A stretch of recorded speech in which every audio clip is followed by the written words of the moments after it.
morning, everybody. Happy hump day to you. I'm Rob Evans. Welcome to Daybreak Plus. We're breaking down all the news you may have missed overnight and digging deep into what matters to you. Of course, education matters to all of us, right? And layoffs are underway right now in Del Valley ISD. Leaders are trying to deal with a $13 million budget deficit. Social workers are among those losing their jobs. And KVUE's Darth shows us the impact on the families living in that district. As Del Valley ISD tries to improve their $13 million deficit, jobs are being cut. We have felt gaslit. This licensed school social worker says up until recently, she wasn't expecting her job to be on the chopping block. She doesn't want to show her face on camera in fear of retaliation, but says on April 8, all 15 district social workers were told their contracts would not be renewed for the next school year. We're devastated on a personal level, but we're also devastated for our children at our schools because Del Valley has a high number of crises, unfortunately. The district told KVUE federal grants for social workers expired, and they're exploring partnerships to provide licensed social worker services. But the social worker we spoke with says they were told employees could apply for a position that doesn't require a license with nonprofit, community, and schools for $20,000 less pay and limited access to students. General check-ins with students. That is a lot different than us being licensed social workers. Many of us also have clinical licenses in addition to that, and we're able to do evidence-based therapy interventions and as well as crisis interventions. Honestly, we were really shocked. We were surprised. It's one of the shining parts, in my opinion, about Del Valley ISD. Kayla Seguin has 2 children who use the services. She said when they couldn't afford a therapist, the Gilbert Elementary School social worker stepped in, especially for her 10-year-old Miette. She's helped me a lot with my confidence, and I think that also she's helped me with a lot of my anxiety, and I feel like it's nice to have someone who can actually really connect with me. In a statement, the district wrote in part, quote, "As always, our top priority remains protecting classrooms and ensuring the best possible education experience for our students and avoiding larger class sizes, the elimination of electives, and other programs. Our goal is also to provide a salary increase for our staff," end quote. That was Darren Shaharan there. We were also able to confirm that when it comes to longstanding librarian vacancies, well, those positions will be staffed by paraprofessionals or teacher aides. Let's look right now at the economy in Central Texas. Home sales are down 9% in the Austin area when compared to the first quarter of 2025 to the first quarter of 2024. So basically year over year, down 9%. According to the Central Texas housing report that just came out, prices are also down. The median sales price right now is just under $430,000. When you look over the past 3 years, home sale prices are down almost 30% from where they were in April of 2022. Now, there are 5 months worth of housing inventory, meaning if no new units were put on the market, it would still take 5 months for all the current ones to sell. And President Donald Trump has signed an executive order that aims to lower prescription drug prices. Specifically, the order directs the Department of Health and Human Services to take steps to reduce drug prices significantly. One of the goals, offering more discounts on life-saving medications for low-income patients. Another goal is to lower the price of prescription drugs for people on Medicare. And speaking with the Trump administration this morning, the trade war with China is escalating. Beijing announcing new restrictions on certain American-made products, and probably the most expensive American-made product that we have. ABC's Christiane Cordero has the details from Washington. This morning, economic turbulence is fueling an unusual move from a major American airline carrier. United says it will now begin to offer investors 2 profit forecasts. One, if the U.S. were in a stable economic environment, another, if we slip into a recession. The company warning the economy is impossible to predict this year with any degree of confidence. United also announced it's cutting back on flights. This comes as President Trump's trade war with China ramps up. Bloomberg reports Beijing has now told Chinese airlines to stop buying airline parts from American companies and will no longer accept deliveries of Boeing jets. Boeing is America's largest exporter by dollar value, with suppliers across all 50 states. Trump says China just reneged on the big Boeing deal. Frankly, the Chinese haven't really been, like I said, ordering from Boeing. So the bigger issue here, I think, is Boeing delivering some of the airplanes they've already built for the Chinese. The back and forth has led to big swings on Wall Street, with the stock market ending down again Tuesday. This is man-made. This is policy-driven, and it's completely inconsistent. So how do you invest money and have a long-term strategy when the rules are changing almost daily? Trump vows the volatility will be worth it. In the heartland, where billions of dollars in crops are sent to China, some farmers are optimistic Trump's tariffs will land them a fairer deal, eventually. We're people that put crops in the ground and wait 4 months for something to happen, so we're kind of learned to be patient. Trump has hinted that he may pause his 25% tariff on auto imports, driving global stocks up temporarily yesterday. The president said automakers need a little bit of time, but didn't offer specifics on what exactly he's considering or for how long. Christiane Cordero, ABC News, Washington. All right, 7:07 now. Let's see if we can get a check of the weather and traffic with Grace and Hannah. Grace, you in there? Yes, I am here, Rob. Can you hear me? All right, let's take a check on our morning conditions. It is quite humid out there, and we're starting to even see a little bit of fog across the region, too. So we'll take a check on that map in just a second. Overall, kind of a good look, too, this morning, those low-level clouds. But near at the surface, if you're heading into the metro, things are looking pretty good, at least for the moment. Temperatures also not too bad. Most of us in the mid to lower 60s to start off our Wednesday. It is quite humid, though. 90% humidity in Austin, and then down towards San Marcos and Blanco, and even over towards LaGrange and San Antonio, kind of wavering on that 90 to 100% mark. We also have light winds in the area coming out of the south and east, bringing in a lot of moisture off the Gulf today. This is why we're seeing some visibility issues, especially down towards the airport, San Marcos also, and then a lot of Caldwell County seeing patchy fog this morning too. So if you're headed out those ways, make sure that you're using your low beams. Thankfully, we do have mostly high pressure in tow today, which should bring us more sunshine as we head into this afternoon. I will say that humidity isn't expected to nod off too much as we head into the end of the week here. We may be tracking more issues with fog as we head into our Thursday and Friday. Another thing we got to track is that potential for rain on Saturday and Sunday. We'll have a cold front moving through the area. It's going to take a while to move through, so we'll have some scattered storm chances for Saturday morning as well as Saturday night, and that extends into our Sunday morning as well. So here's a look at 8:30 in the morning on Saturday. You see that first boundary that kind of shifts towards the hill country there, and then that boundary kind of stalls out as we head through our Sunday. So Sunday morning, best chances are going to start in the hill country for those scattered showers and maybe a couple of thunderstorms as well.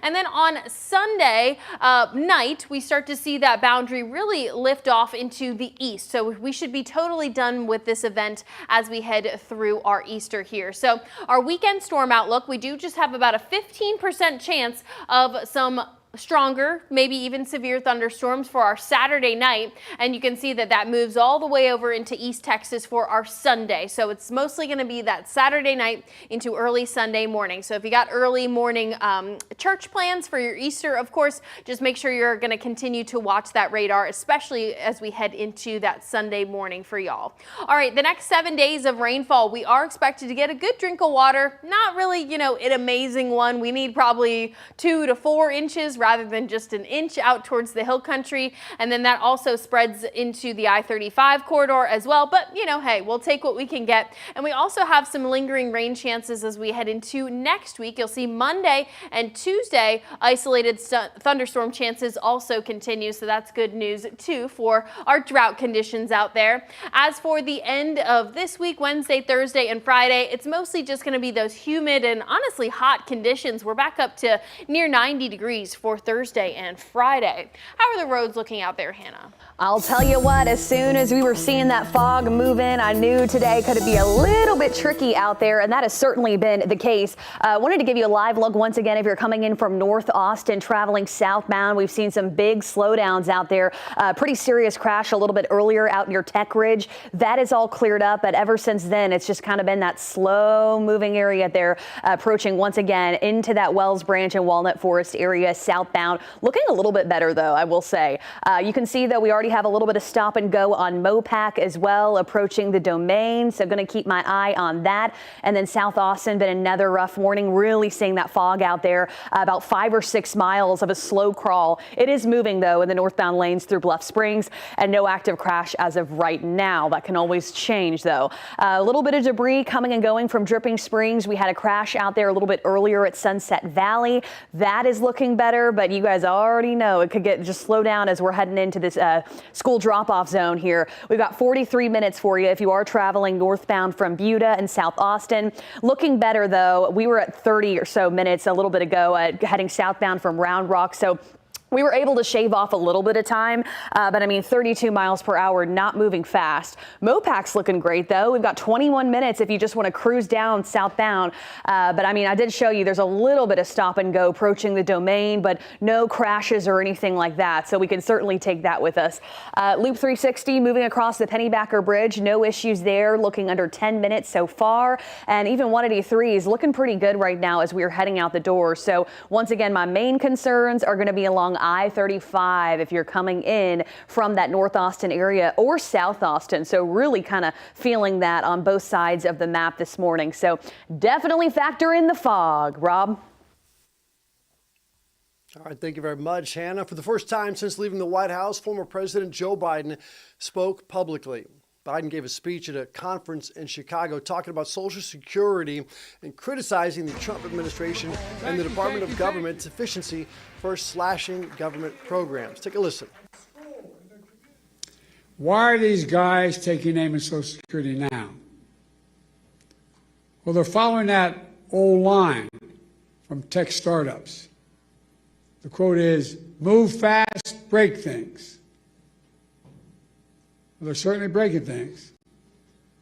They're shooting first and aiming later. Now, the former president's speech came as Democratic congressional leaders labeled Tuesday a day of action, also focusing on Social Security.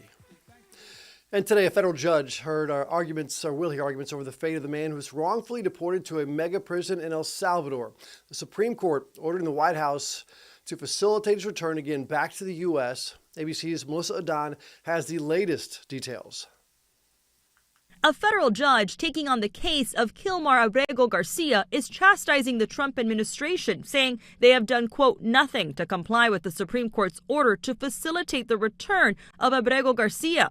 Abrego Garcia is now entering his second month in the El Salvador mega prison after the Trump administration mistakenly deported him there on March 15th. The Supreme Court ordered the White House to facilitate his return back to the United States.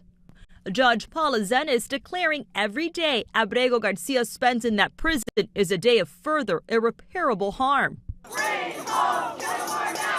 Outside federal court, supporters for Abrego Garcia, including his wife Jennifer, an American, pleading for his return. I will not stop fighting until I see my husband alive. Our children are asking, when would you come home? And I pray for the day I tell them the time and date that you'll return. Today, Justice Department lawyers insisting the administration is prepared to facilitate Abrego Garcia's presence in the United States if he presents at a port of entry. But President Trump says Abrego Garcia's release is up to the El Salvador government. The DOJ arguing they cannot compel El Salvador to release Abrego Garcia from prison, even though the administration is paying El Salvador more than $6 million to hold him there, along with more than 200 other undocumented immigrants who they claim, without providing evidence, are members of violent gangs. Border Czar Tom Homan telling ABC's Rachel Scott that the administration will obey court orders. This administration will obey court orders, unlike the last administration. But if you ask me if I'm in favor of returning terrorists to the United States that are gang members that have, murdered and raped young women in this country, no, I'm not in favor of that at all. The government claims Abrego Garcia is a member of MS-13. A federal judge says the government has shown no evidence in court of that being true. Melissa Adan, ABC News, Los Angeles.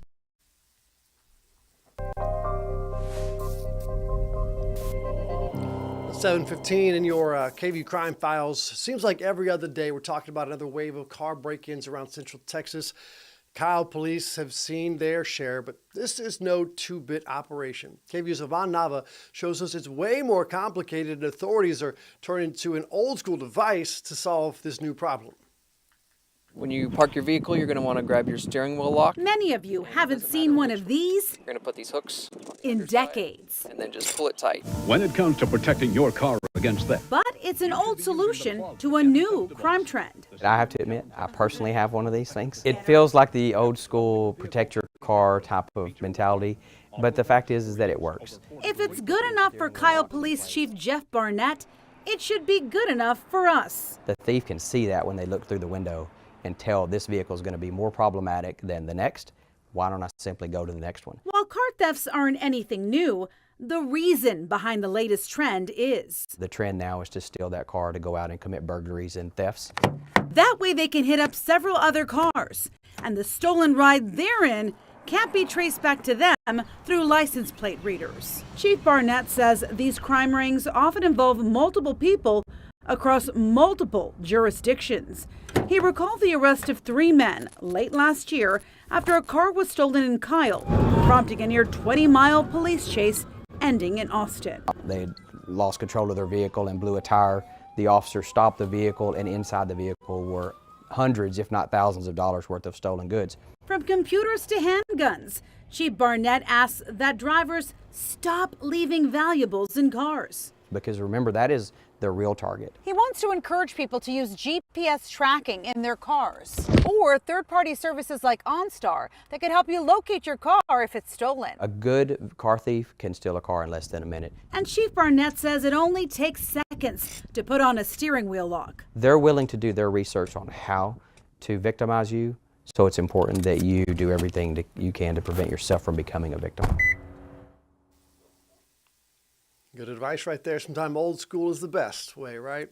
Well, as the weather gets warmer, you might be tempted to travel to sunny destinations, but your day at the beach may come with some health risks. Zoreen Shah explains in today's Medical Minute. Melanoma is a deadly skin cancer caused by the sun's UV rays. It often appears as an abnormal mole. If caught early, nearly all patients can be cured, but if found later, it can be deadly. You can't entirely prevent melanoma because risk factors like family history, age, and skin color are beyond your control, but there are ways to lower your risk. The American Cancer Society recommends slip, slop, slap, and wrap.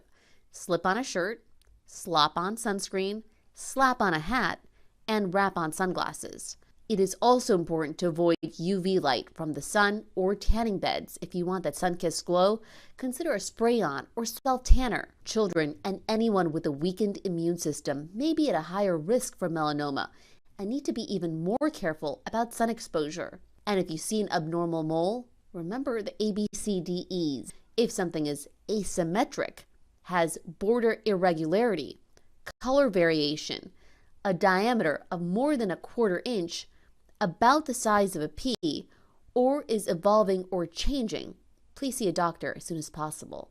A melanoma spot can be easily removed, but if missed in early stages, you will need medications. With this Medical Minute, I'm Zoreen Shah. And some big names coming to the U.S. Grand Prix at Circuit of the Americas this fall. The music headliners for the weekend are Kygo and a guy named Garth Brooks, as well as the Turnpike Troubadours. Now, Kygo is going to be featured Friday night. He's a DJ from Norway. He has billions of views online. He's been featured on songs with Ed Sheeran, Selena Gomez. Then there's a guy named Garth Brooks, perhaps the biggest country name of our generation. I mean, the 90s, he owned the 90s and 2000s, right? No stranger to Austin either. In September, he was inducted into the Austin City Limits Hall of Fame. Last year, he performed at the annual Mac, Jack, and McConaughey Gala. And after the race on Sunday then, October 19th, the Turnpike Troubadours will perform A Texas tradition, absolutely. Single-day tickets are on sale right now. I've not seen them, but Brian May says he loves them, and I trust in Brian, so I bet they're fantastic. F1 arrives in Central Texas October 17th through the 19th. Again, single-day tickets are now on sale. Some more good news for you right now. Popular food truck meal program coming back to Austin ISD. Talking about all these cuts coming. Well, this is an addition. The Nacho Average Food Truck, that's the name of it, will offer break and lunch to high school students across the district. That truck was actually bought by ISD back in 2017, but services, of course, stopped in 2020 because of the pandemic. The truck then kind of, saw better days, but it's now back thanks to a grant by No Kid Hungry Texas, a nonprofit focused on ending childhood hunger. The money was used to repair that truck you see right there for its relaunch. And we leave you this morning with something to talk about. A popular house in the Houston area. Sorry, it's now off market. It's been sold. Built like a character from a galaxy far, far away. Talk about the Darth Vader house. Recently listed for $3.3 million. You see why right there. It's called the Darth Vader house. Look like him, right? Designed to look like a stealth fighter, but come on, it looks like a villain from Star Wars. The previous owner was a Jason Junkin, and he says, it was fun while it lasted. Take a listen. House, loved it, thought it was cool, thought it was a spaceship when I was a kid. That's a cool feeling. When you're a kid, you're thinking about driving fancy cars and all this stuff, and I would never have thought that I would have bought the Darth Vader house. Now, the brokerage company behind the sale says they're planning a special event for the public so you can tour the home on May the 4th, which, of course, the unofficial Star Wars day. That's it for our Daybreak Plus. Let us know what you would like to talk about. Message us at 512-459-9442. You can also message me on socials at Rob Evans TV on Insta, Facebook, or X. And stick around because Daybreak continues right here on KVUE Plus. Before I leave, I want to say happy 16th birthday from my beautiful daughter, Carly. Love you. Goodbye, everybody.